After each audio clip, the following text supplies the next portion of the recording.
So what is a pyramid scheme or a Ponzi scheme? A pyramid scheme or a Ponzi scheme, which isn't exactly the same thing, but I'll give you a little explanation of what it is. Basically, it's an investment arrangement where investors are promised a low risk and a high return. Here's the catch. These investments are fraudulent.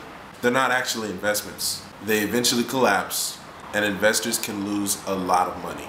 The term Ponzi scheme actually came from Italian immigrant Charles Ponzi, who immigrated to the US in the 1880s. He was a savvy businessman who duped a lot of people into buying his postal reply coupons. When the scheme collapsed, Ponzi had carried out one of the largest frauds in US history. So how does a Ponzi scheme work anyway? Well, check it out. Let's start with an example. Let's take an investment of 6 blocks, and each block is worth $1, so in total that's an investment valued at $6. Anyway, the client goes to what he thinks is a qualified investor. In reality, this investor is a Ponzi schemer, and he says, I have $6.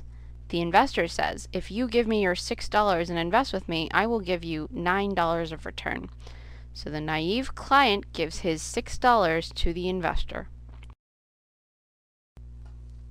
When the client is ready for his money, the investor gives it back to him with the full $9 or the $3 of return that he promised.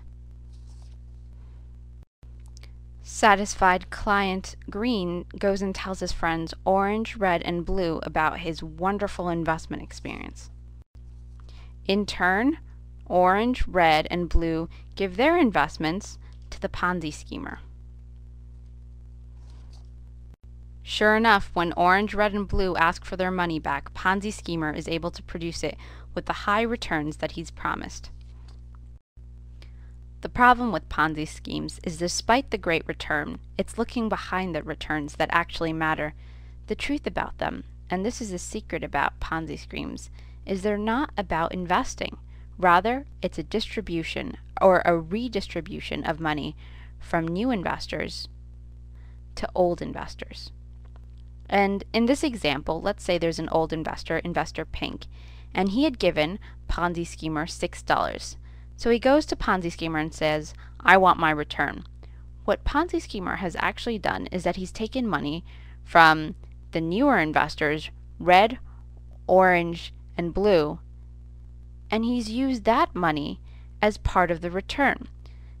Now, in fact, this is a simplified example of how a Ponzi scheme works. In reality, it's much more complicated, and there's a lot more money being used. The key to understand is not that this example is simple, but that this reflects that the money is being shifted from newer investors to older investors. Thus, the cycle continues. Because satisfied clients are thrilled with their return, the Ponzi schemer earns a good reputation, and that's how Ponzi schemes are able to sustain themselves, by taking money from the much larger pool of newer investors and giving it to the smaller pool of old investors. So the plan continues until the schemer stops getting new investors, or the new investors aren't large enough to sustain the demands of the old investors. This is how Bernie Madoff, according to the feds, swindled about $50 billion worth of money. He started off giving really good returns to his investors, and eventually some people got suspicious. In the end, Ponzi schemes all collapse. They don't last. Keep in mind, Ponzi schemes don't usually have a product, something that actually produces and sustains a cash flow. They're just an exchange of money. So here's a review. Ponzi schemes aren't actually investments. They're just a redistribution of money from old investors to new investors. When new investors can't support the returns of old investors, the scheme collapses. Investors such as Bernie Madoff are able to get a wide array of clients because of their reputation, not because of their investing ability. Thus, they're able to fool many people. Click like if you learned something. And remember, not all MLMs or network marketing companies are created equal.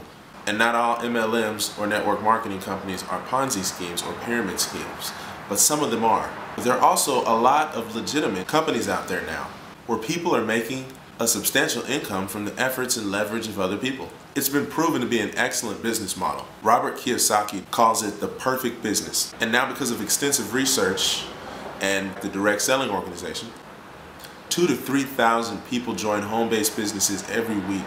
Direct selling companies have been approved by presidents and contribute to a large percentage of revenue in today's economy. But be careful.